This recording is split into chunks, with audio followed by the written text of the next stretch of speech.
Hello. Hi. Hi. Hi. Hello. I'm curious about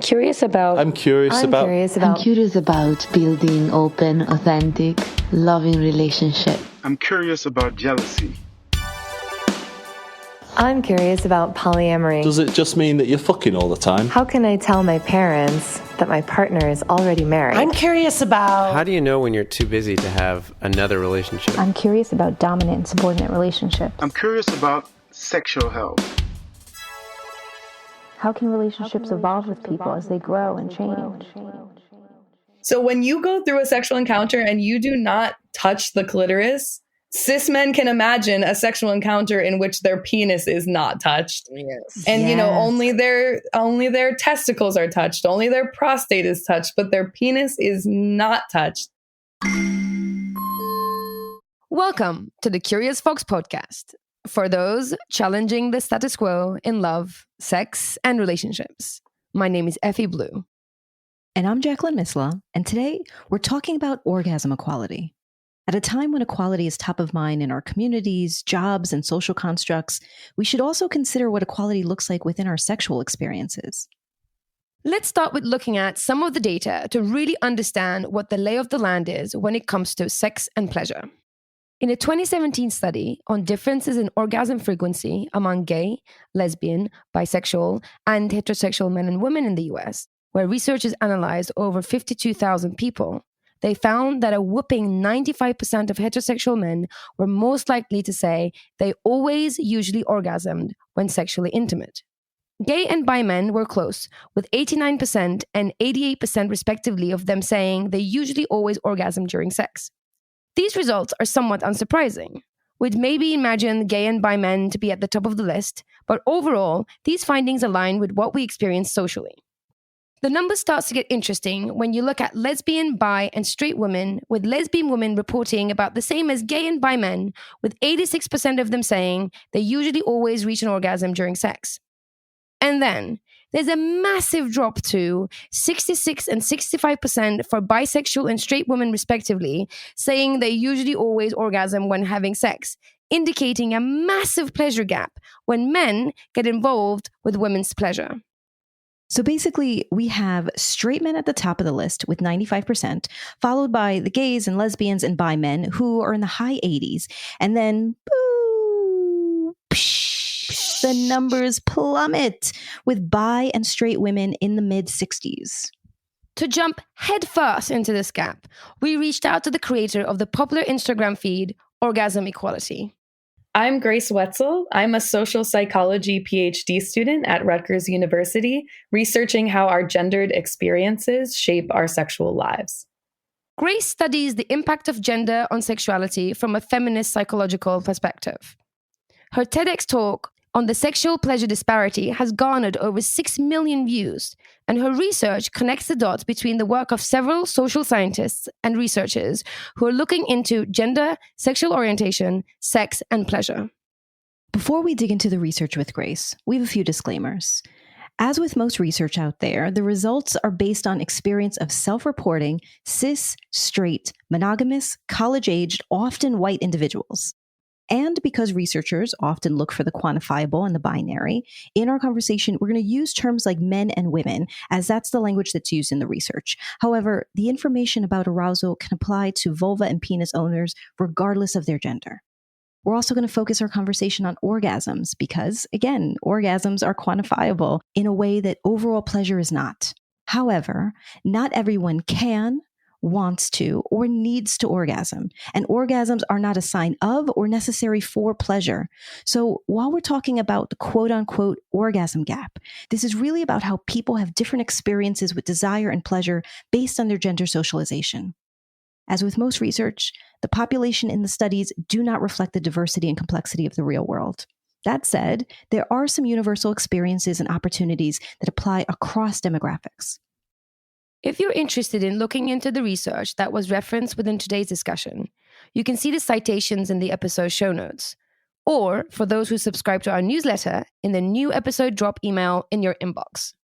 And if you'd like to check out some research on relationships and sexuality that includes and even focuses on participants who are queer, poly, cis, and trans of different ages from different countries and cultures, listen to episode 122, Relationship Satisfaction, Non-Monogamy, and Science, with Dr. Justin Mogilski. We started our conversation with Grace by asking about how our gendered experience shapes our sexual experience. When we talk about gender roles in society, I don't think we always have a full grasp of just how deeply these gender roles shape everything about who we come to be. And of course, that includes sex and sexuality. And so there are traditional sexual gender roles as well. From a cisgender heterosexual perspective, men are active and women are passive receivers of sex in these traditional roles. And research has found that when women adopt a passive sexual role, where they're the receivers of sexual action with no real autonomy of their own, adoption of this role can lead to less pleasure and orgasm for women. And we can see this active versus passive distinction in the way that we even just talk about sex. So men are often the actors of the sentence and women are the literal objects of the sentence. So when you think of phrases like, did you hit that, right? Or did you hit it? Women are literally the object of the sentence. And then in the same vein, women often take on a performance role during sex, where they're actually putting on a performance of their pleasure for the pleasure of their partner, rather than actually experiencing that pleasure authentically themselves. Wow. Those all ring true, right? I feel like those all ring very, very true. And I don't think I had thought about that before, that women are the that and the it in those sentences. Yeah. So related to that, you can't separate women's sexual experience from women's objectification in society, which often leads to women self-objectifying, right? Or viewing themselves as an object from that outsider perspective. And then women also deal with a long history of sexual shame.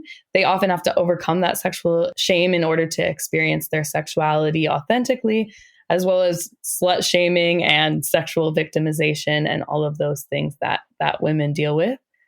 And then men also have to deal with gendered expectations of masculinity that put a ton of pressure on men to perform in specifically gendered ways, including putting a lot of pressure on the penis in particular to give pleasure, when actually clitoral stimulation is more important for orgasm for people with vulvas. So there's this expectation to perform these gender roles in the bedroom. And research has actually found that pressure to perform leads to less pleasure and satisfaction for everyone involved, because it keeps people from being able to express their sexuality authentically. Did you get anywhere around why this dynamic is installed into our society? The gender roles that I'm talking about. Even though no one's having fun, like what I heard you just say is like, no one's having fun, Exactly. everyone. Everyone's playing their role. And no one's having fun, no one's having pleasure. Do we have an idea to why we've done this to ourselves? I mean, that's such a hard question to answer. I mean, we can take it really broad, like we can go to patriarchy and kind of as far as how and why these roles have been established. But I think that also connects to just like how patriarchy hurts everyone. Like we think of patriarchy as hurting only some groups of people, but these roles, they're limiting everybody involved, right? Like no one's having fun. Everyone's limited. And yeah, I love talking about how patriarchy hurts men too. And I feel like this is one example of that. When I was listening to your TED Talk, something that came up for me was my own experience with heterosexual sex. And in particular, in my 20s, this idea of having to like suck in my stomach, hide the folds, arch my back, like position myself just right, and spending so much time thinking about my positioning, thinking about the sounds that I was making, like thinking about trying to be like the living, breathing porn movie or magazines that he had seen, that it was about it was really focused on his pleasure, whether or not I did a good job at the end of it. And reflecting back, I feel sad for young me and wish that I couldn't and should have done it differently. But it speaks a lot to what you're talking about in terms of the factors that shape our sexual experience are these perceptions of this role that we're supposed to be playing. And then that just gets so caught up in our heads. You're hitting exactly right what I'm trying to say, which is that performance element. Like, so many women have had that experience of performing their pleasure. What sounds am I going to make? What facial expressions am I going to make in order to enact that fantasy for their partner? And that's kind of distracting from their authentic experience. Yeah. Something else that you mentioned too was that women ask for less oral sex than men do generally. And, you referenced it, that has to do with naming that we have desire, not believing that we should have desire, all of those things. And again, it really had me reflecting, particularly in my experience in my 20s, and saying, yes, younger me, why didn't I ask? And we didn't have the language, we didn't practice it. It didn't feel like it was comfortable. And so there's just so many experiences that what you're quoting in the research that it has brought up for me. Totally. Also, asking for what you want, but also instructing. That's the other thing that we talk about a lot. It's like the thing that is happening to you might not be optimal, but we don't feel like we can take up the space, or we have the right, or we're worthy of saying, hey, like, this isn't actually working. Like, I can see you're trying to pleasure me and it's not quite working for me. Can I just show you what would work? And it feels like that, just being able to say that, is a huge deal. And the world is going to come crushing down if you were to make any adjustments to what's happening at that time. Yeah, sexual communication is so key, and it's more difficult than we think it's going to be. I think because there's this entitlement gap that you're touching on, that women tend to feel less entitled than men to that pleasure. Yeah. So what are some of the other major factors that shape our sexual experience? Yeah, I think one that I would also want to touch on is sexual scripts. So there are sexual scripts for heterosexual sex that tell us, what to expect when we get into a sexual encounter.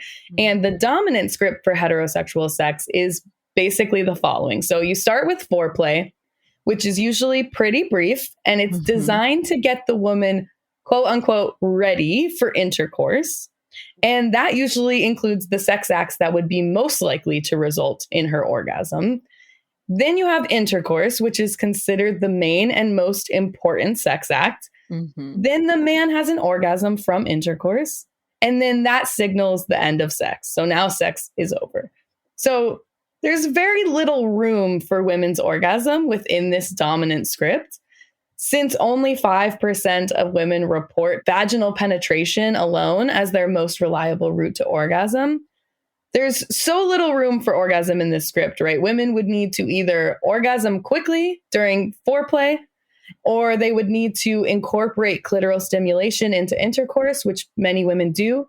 But as you can see, like, if this is how heterosexual sex goes, there's no wonder that there's an orgasm gap, right? This script is not designed for women's orgasm in any way. So we shouldn't be surprised that women are experiencing less pleasure and less orgasm. And you started a whole Instagram page about that, about the orgasm gap and sort of seeking orgasm equality, which I would support 100%. I know we all support. So can you tell us a little bit about that? Like, what is the orgasm gap? What do we mean when we say the orgasm gap? Yes, absolutely. So the orgasm gap is the name for the well-established finding that cisgender men have substantially more orgasms than cisgender women on average during partnered sex. And so depending which study you're looking at, men are typically having orgasms around 90% of the time, while women are having orgasms around 65% of the time. But the size of that gap can vary greatly depending on other aspects of the sexual context. So, for example, during relationship sex, that includes oral sex and clitoral stimulation included during intercourse, the orgasm gap can essentially close. And then it can be greatly exacerbated in other contexts, like a first-time hookup. And then something else I want to specify is that any kind of couple can have an orgasm gap in any direction. But when we talk about the orgasm gap as a social phenomenon, we're specifically talking about cisgender women who are having sex with cisgender men. Mm-hmm. Are we just counting the orgasms, or are we counting the orgasms from penetrative sex? Like, how are we counting the orgasm? We're counting all orgasms because very few women are reliably experiencing orgasm from penetrative sex. Okay. Can you talk more about, you mentioned kind of the distinction between hookup sex versus, I imagine, relationship sex. Can you talk more about that? What is the distinction between those? Why is there a difference between those? Yeah, so I think both men and women experience orgasm less frequently in a first-time sexual encounter, but the gap is much, much larger for women. So there is an aspect of, the more comfortable you get with a person, the more you learn a person's body, right? The more you're going to be able to pleasure each other. So the more comfortable you get, the more familiar you get, the more orgasms you'll experience. But that gap is so exacerbated for women. And I think there's a lot of factors that play into that. One being, there's been research that has shown a kind of disregard for women's pleasure during casual sex. So it's something that's not as expected. And women often don't feel like their partners are prioritizing it. And even men themselves report that they're not prioritizing their partner's orgasm in that kind of situation. Wow.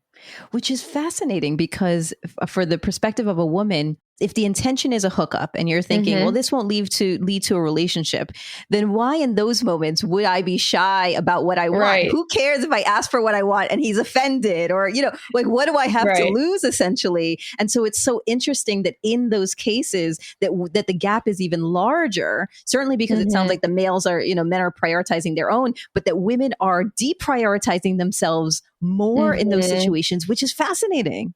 That's exactly. I was just like, what is in it for the women? If you're going for a hookup and you're not going to get pleasure from it, you're not going to get a sustaining relationship from it, you're probably going to end up feeling shitty. Like, why are we even bothering with a hookup? Like, what is in it for us? Yeah.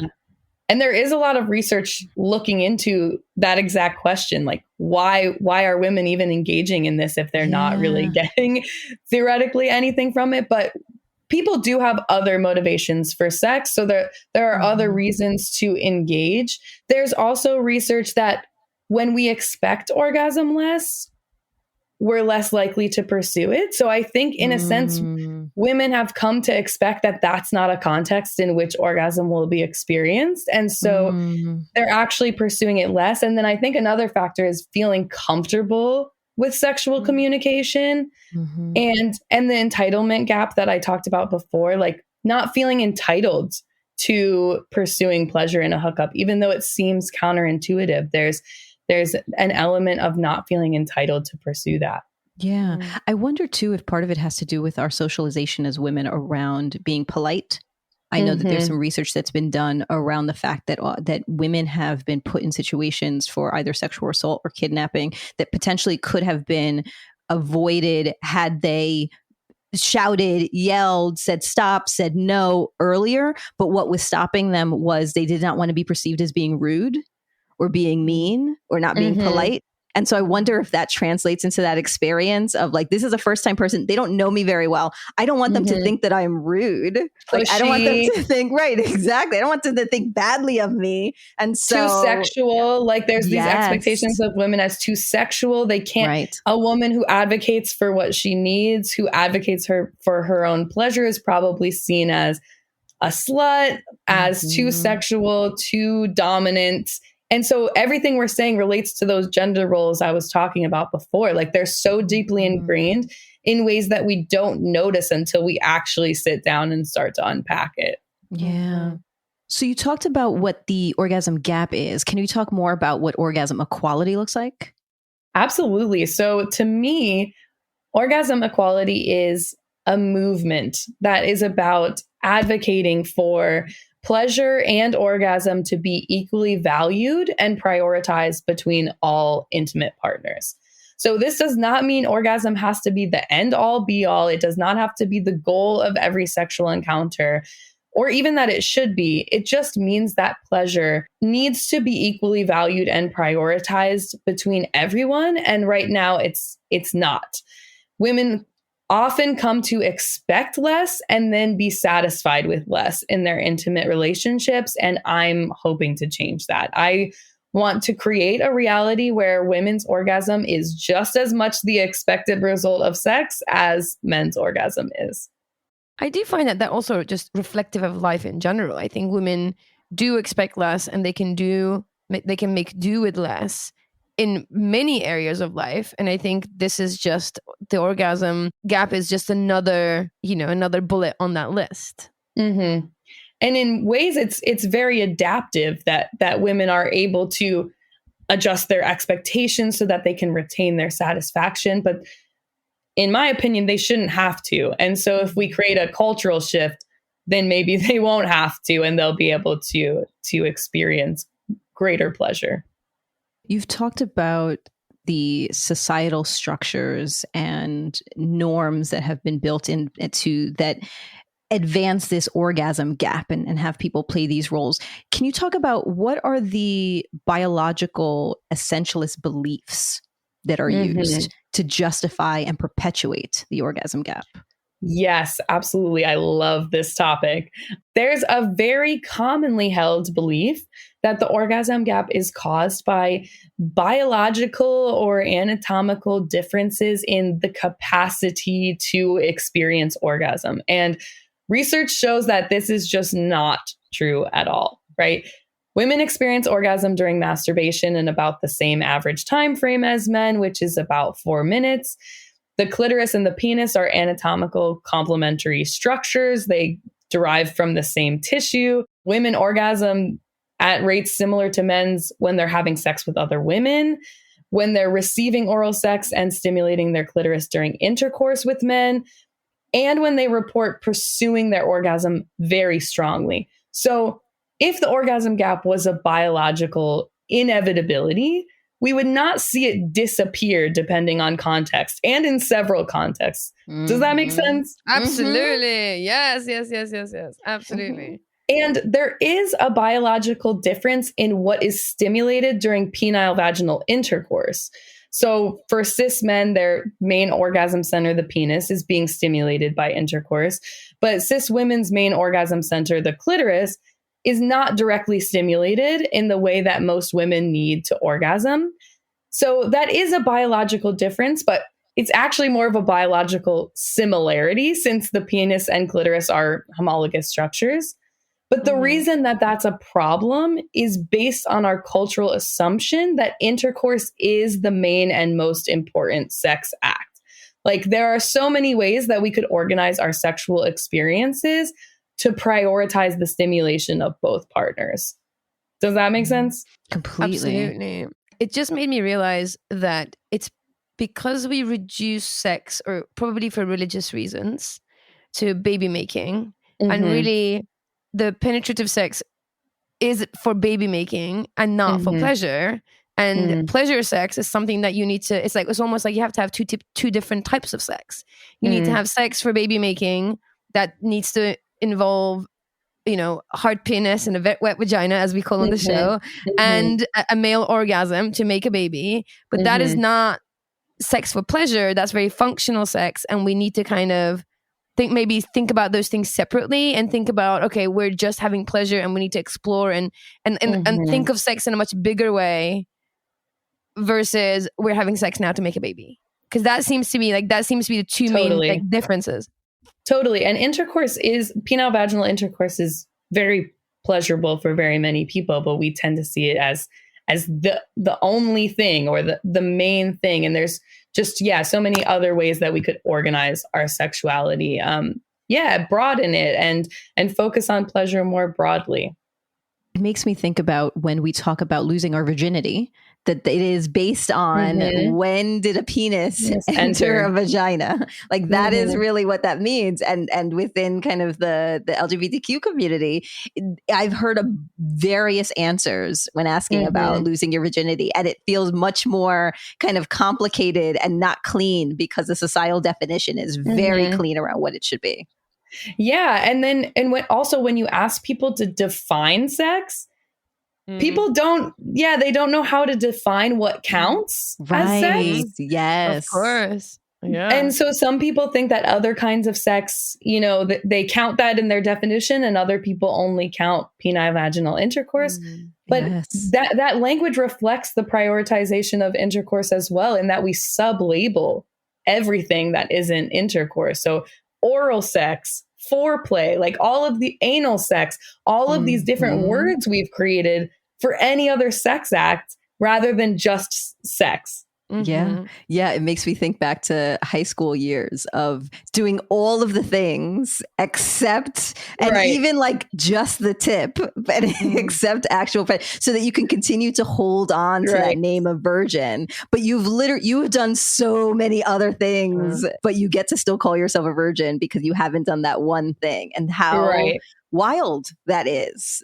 And what would it mean if we defined a sexual debut for women as the first time they truly experience pleasure from a partner? Like, what would that look like? Like, how might that shift women's perspective towards sex moving forward?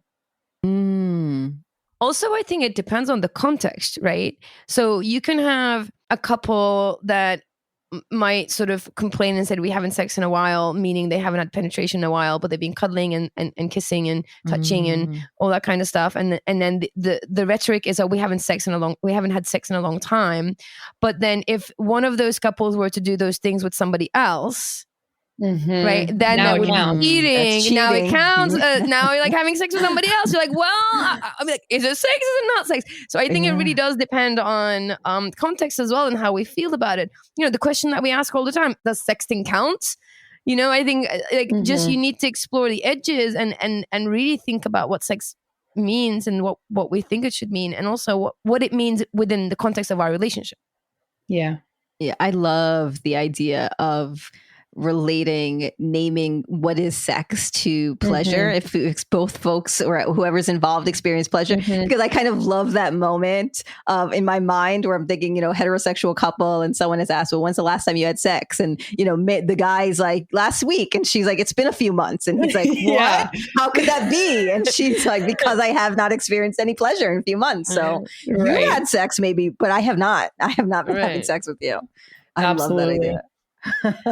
And to answer the rest of your question about how the biological beliefs kind of perpetuate the orgasm gap, I think the reason that they're harmful is they create a sort of it is the way it is attitude towards the orgasm gap, that it just can't be fixed. There's nothing that can be done about it, right? Because if the orgasm gap is a natural, quote unquote, result of a biological difference, then people have the assumption that we can't do anything about it. So you'd be surprised how many conversations I've had with people where just disproving those ideas alone, including the expectation that women should orgasm from vaginal penetration, just disproving those ideas alone can totally shift their perspective on sex. So I do think that disproving biological justifications can have a really big impact.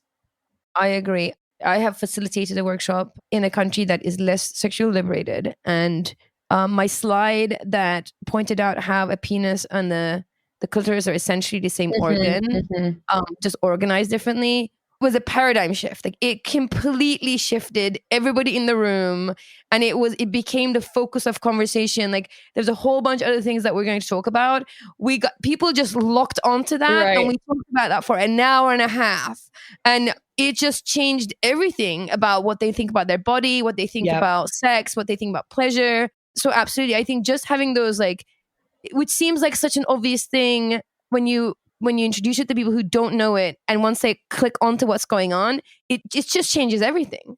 And another little tidbit related that I feel like really blows people's mind, I think it was Dr. Lori Mintz who said this. Women often have sexual encounters where their clitoris is literally not touched. Like, it's not stimulated at all. And that is the anatomical equivalent of a sexual encounter in which the penis is not touched. So when you go through a sexual encounter and you do not touch the clitoris, cis men can imagine a sexual encounter in which their penis is not touched. Yes. And, only their testicles are touched, only their prostate is touched, but their penis is not touched. That is what that kind of sex looks like. That deserves a repeat again.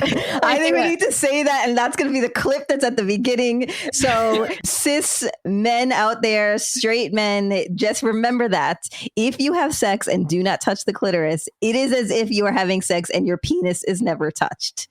Yes. Absolutely. Yes. And sit with that for a while. Just yes. That's it. And it was Dr. Mintz who said that first. She came up with that analogy. It's so true. Like it's so true.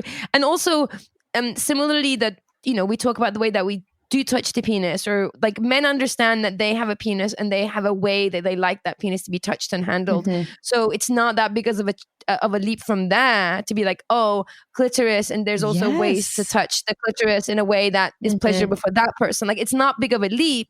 Right. We just have that information gap as well as an orgasm gap. So that otherwise, when you frame it in that way, I can't think of a man who doesn't get it. Right, because the clitoris is not like a mystical being. It's not like a mystical creature. Like you have practice in your own orgasms when you are in your own body, when you're masturbating. Try some of those things, and she'll let you know. Hopefully, she'll be empowered to let you know whether or not that's working. Yeah, totally. And speaking of the information gap, I do feel like women are trained on how to stimulate the penis. Like they are expected to be a good performer, and they are trained to do that. Not that men don't have expectations set on them, but it's mostly expectations for the vagina, like intercourse as well as fingering the vagina.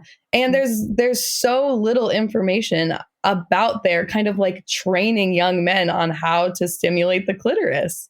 Yes. And to your point, I'm thinking again about high school and all the fingering experiences and how terrible they were. Fingering is this huge thing in high school. It's wild. And it was just like, like this like, you can't see what I'm doing, but this gesture of just like madly and very quickly jabbing. That's the word. Jabbing is what you're doing. Jabbing. And then being like, are we good? Did that work? Are you there? Or like, I'm in pain now, actually. That's what happened. And not that people don't enjoy fingering or vaginal penetration doesn't feel good, but it's, taught as sort of like the only thing. Yes. I'm now thinking this actually, even though we're very much talking about straight sex with cis people and heteronormative relationships, right? That's kind of what we're talking about. But I also can see how that can somehow resonate into other experiences where this myth that lesbian sex isn't real sex is a thing, right? It shows up in places like when couples are opening up, they're like, it's okay if we have another woman because that doesn't really count as sex, right? Or it's okay. It's like one penis policy is something that comes up a lot with people who are like thinking about opening up their relationship because they don't think women having sex doesn't count. I think it also penetrates probably, excuse the pun, penetrates, whoops.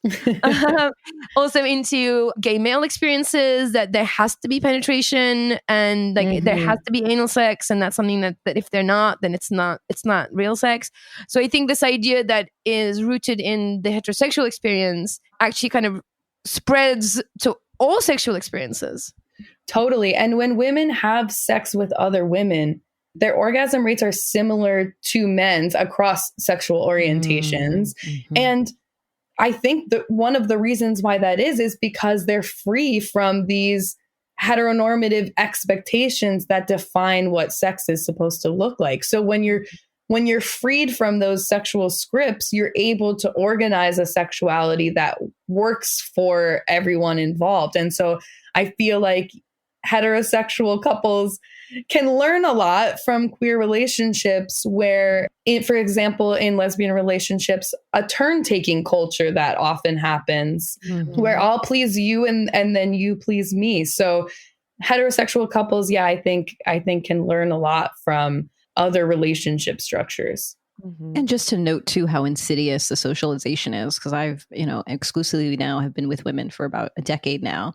And in the beginning, definitely was still watching my curves and tucking in the stomach and replicating the same things until at some point, you know, my now wife was like, what are you doing? Like, right.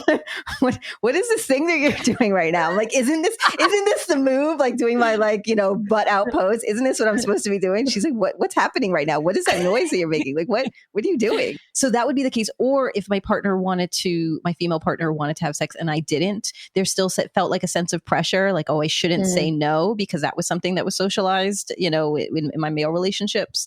I'm wondering is there research around the myths about women's desire to have sex? Because, you know, we understand and know, right? Men want it more. Men need it. That's a part of the narrative, right? If they don't have an orgasm, like something will shut down in their body. Then or explode. Right, exactly. Blue balls will occur and their genitalia will like explode inside of their pants. That to the point that even men need it to the degree that they cannot control themselves. That women around the world have to cover their body because the very sight of their body will be too much for the male desire to handle. So we have this one side where it's like men need it to this extreme degree. And then this other side where I think the myth is women can take it or leave it.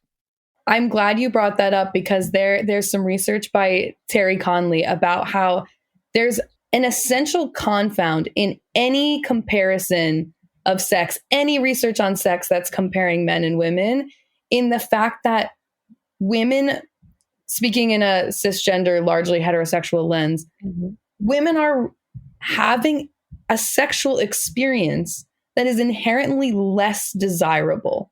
So how can we possibly compare men's and women's desire when everything about women's socialization and sexual experiences makes sex less desirable for them? And I think the analogy that she uses in the paper is comparing an Italian meal at a fancy Italian restaurant to Chef Boyardee.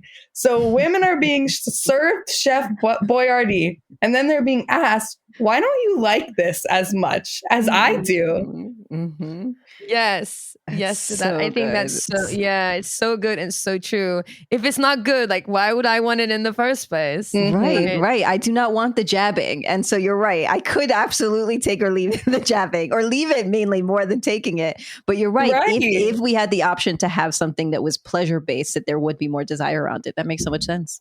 Yes. And there is research that the more women expect an orgasm or the more women expect pleasure, those gender differences go away. Women have more desire when they expect more pleasure out of the encounter, which makes total sense. Yeah. Right. And the more you have it, the more you want it as well. So the more you want, the more you have it, the more it's good, the more you want it. So it's not, you know, it's not necessarily that we don't want it. We're just not getting enough of the good stuff. Right. Yes. Exactly. Yeah. And we've had conversations on this podcast about the inequitable division of labor that happens in households, particularly in heterosexual households. And women historically taking on more of the burden of domestic duties and childcare. And so then at the end of the night, landing into bed more exhausted, more on her mind, more distraction. And then the guy's like, let's do some stuff, and is shocked and disappointed, and has now created the myth of the headache, right? The stereotype of women getting a headache because she is so tired and exhausted again, and things in her mind that she does not want to have Chef Boyardee. Again, how all of these gender roles and norms, they all intersect. They all create all of these outcomes in combination with each other. Yeah. I'm wondering then, what can we do to combat this? So as individuals in our relationships, but also collectively in our society, at a societal level, how can we address and level out the playing field between the genders when it comes to orgasms? Right. How do we get to your vision of orgasm equality for all? Yes. How do we get there? I'm so glad you asked. We know that according to research, number one thing is clitoral stimulation, right? More clitoral stimulation is key. Most orgasm problems come from not enough or not the right kind of clitoral stimulation.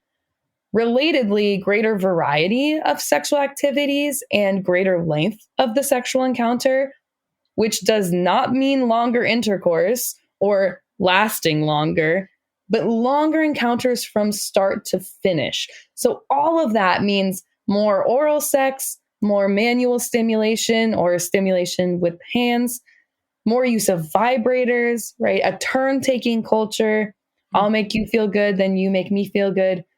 Basically incorporating and prioritizing those acts that are most likely to make your partner orgasm.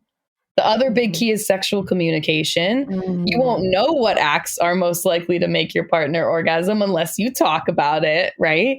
So talking to your partner to see what feels best for them, how they can guide you. And this can be larger talks about desires that happen outside of the bedroom, but can also be smaller cues within an encounter to signal and encourage your partner about what you like. And then we've talked about the entitlement gap. So all partners need to feel entitled to experience orgasm. And so men in this case can indicate to their partner that their pleasure is a priority to them in the relationship, whether that's a casual sex fling or whether that is a long-term marriage that has been going on for decades. And then finally, just as I've said before, just rejecting the sexual scripts that tell us how a sexual encounter is supposed to go and how sex is supposed to look, and instead working with your partner to find whatever works for your relationship. I love that. Yeah, I love that list. I do want to make a quick caveat that there is research on people, particularly cis men, pressuring or coercing their partners to orgasm. So obviously that's not okay. So make sure that while you're actively prioritizing your partner's pleasure, you're not placing a pressure on your partner to have an orgasm, that you're listening and responding to what they want. Also, that pleasure doesn't mean orgasm. I think that's the other thing that we need to, like, pleasure is a much bigger thing that orgasm is a part of. And it doesn't mean that somebody didn't have pleasure just because they didn't have an orgasm. Maybe decoupling that idea and think about pleasure as more of like this fluid. I mean, right now imagining like this bubble that you hang out in, with orgasm being one of the elements that's floating within that bubble. And focusing on pleasure doesn't mean focusing on orgasm. It means focusing that makes sure everyone's having fun, whatever that fun looks like. Yeah, absolutely. And there is this expectation that orgasm should be the ultimate goal. And I don't think that's, a productive mindset to have. So it's important to not prioritize orgasm alone, but orgasm is a useful tool for us to assess like this difference in pleasure that exists, and for us to quantify it in some way that we can say like, hey, look, there's a problem here and we should be addressing this problem. And I also do think orgasm is important in a sense as well, because women come not to expect it. So we do want to encourage that it is something that can be expected. I also think just culturally changing the idea of what, like, right now for men, it's like number of people, for especially younger men, number of women they've had sex with is like the thing they talk about. And I think changing that narrative and talking about how much pleasure were you able to provide, and that being a point of pride, rather than just like you like how many people you've had sex with, but like what are your skills? Like how are you able to find your way around the clitoris? Are you able to have a conversation with your partner, even on a hookup situation? Yes. I think really putting value in those skills and putting that conversation out there, putting that dialogue out there, is also, I think, might help towards cultural change. Yes. Yeah, absolutely. And for women to stop faking it. We need to stop pretending, because then they think that it's good and it is not. Yes. Just don't fake it.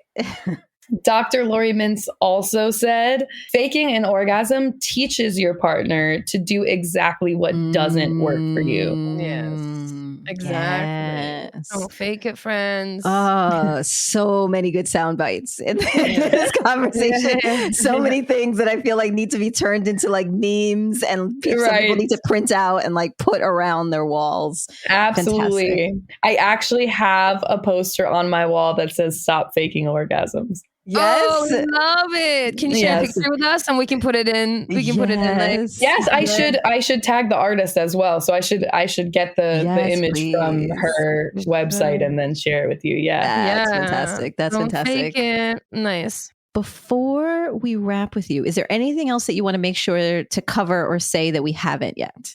I think I had one more thing on the last question. Yeah, so talking about what we can do to address the orgasm gap. You also asked about society. And so I think societally speaking, I think we need a broader culture shift in which, you know, we need to value and expect women's orgasm and women's pleasure just as much as men's. Right now, sex is synonymous with men's orgasm. Men's orgasm is the expected result of sex, and women's orgasm is seen as a bonus. So I think heterosexual sex needs to be completely reorganized to be about mutual pleasure in whatever form that takes, which means taking away this primary focus on intercourse alone. And I think women can do that by advocating for themselves. Men can do that by prioritizing their partner's pleasure. And we all can do that just by continuing to have these conversations. Here. This is fantastic. That's why we're here. Amazing. Yes. Before we wrap, though, we do want to ask you a few questions just to get to know you a little bit and have our listeners get to know you. And so our first question to you is, what is one piece of advice that you would give to your younger self about love, sex, or relationships? Not specifically to my younger self alone, but I think I would tell young women everywhere that their pleasure matters and they are entitled to sexual and romantic relationships that are fulfilling to them, where they are truly valued and respected. And also, I would tell them that there is nothing wrong with you if you do not orgasm from your vagina. Yes. I think a lot of young women need to hear that. And all people with vulvas need to hear that. Yes. And I'm so glad you said this on our show. We'll send it out wide. And hopefully it'll fall on the right ears. Okay. How do you challenge the status quo? I challenge the status quo by questioning everything about how heterosexual sex is currently organized.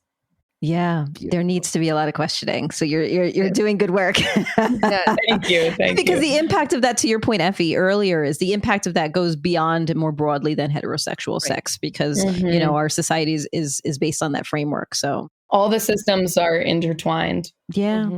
And then, what are you curious about lately?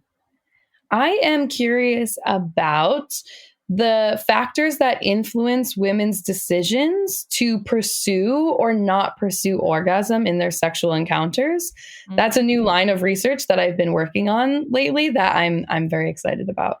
Yeah, we'd love to talk to you more about that. Yeah, come back when you have answers. Come back and tell us. Exactly right. Why is that happening? Absolutely. This has been really great. Thank you so much, Grace. We appreciate you and your time and your work. Thank you. I'm so happy to share this information on a platform that has a mission that I feel so strongly about. Beautiful. Thank you. If you want to learn more about Grace Wetzel, you can visit her website, gracewetzel.com, and find her on Instagram at orgasm_equality_ and on Twitter at Grace_Wetzel. If you want to weigh in on this topic, share if the research reflects your experience, or just want to connect with other Foxy listeners, head to Facebook and join our Facebook group at We Are Curious Foxes. If you'd enjoyed this topic and want to hear more episodes like this, sign up for our newsletter. Every week, we send out an email with our newest episode, along with related episodes that we think that you'll enjoy. And at the end of the month, we share a digest with amazing YouTube videos, books, articles, Instagram reels, TikToks, blog posts, and episodes from other podcasts that we love. It is a beautifully packaged bundle of goodies that you can rely on at the end of each month. To sign up, go to wearecuriousfoxes.com/newsletter. If you found this or any of our episodes interesting, helpful, or even funny, please share our podcast with a friend. Quickly rate the show, leave a comment, subscribe on Apple Podcast, or follow us on Spotify and Stitcher. This is only going to take a few seconds of your time, but it will have a big impact for us. Our beautifully colored website is filled with reading lists, blog posts, and past episodes that can help you indulge your curiosity around love, sex, and relationship. You should visit us at wearecuriousfoxes.com. If you want to support the show, join us on Patreon at We Are Curious Foxes, where you can find mini episodes, podcast extras that couldn't make it to the show, and over 50 videos from educator-led workshops. And finally, let us know that you're listening by sharing a comment, a story, or a question. You can email us or send us a voice memo to listening@wearecuriousfoxes.com, or you can record a question for the show by calling 646-450-9079. This episode is produced by Effy Blue and Jacqueline Misler, with help from Yağmur Erkişi. Our editor is Nina Pollock, who masterfully closes the gap between potential and perfection. Our intro music is composed by Dev Saha. We are so grateful for their work, and we're grateful to you for listening. As always, stay curious, friends. Questions, answers. I have you. I have the script. I have me. Yay, we're all here. We're all here, everyone. Okay, good. You know what it is? I still want to laugh. I still have a laugh in me. So it's Let's laugh. What do you want to laugh at? I don't know. I still have a laugh from before, and I was like trying to put the laugh away. I was like, laugh. Let me hold you into the side. But no, I needed to get it out. With Dr. Justin Mullis. That's normally you, can't say names. I know. I was just thinking, I was actually so happy. I was like, it's not me this time. Curious Fox podcast is not and will never be the final word on any topic. We solely aim to encourage curiosity and provide a space for exploration through connection and story. We encourage you to listen with an open and curious mind, and we'll look forward to your feedback. Stay curious, friends. Stay curious. Stay curious. Stay curious. Stay curious. Stay curious. Stay curious.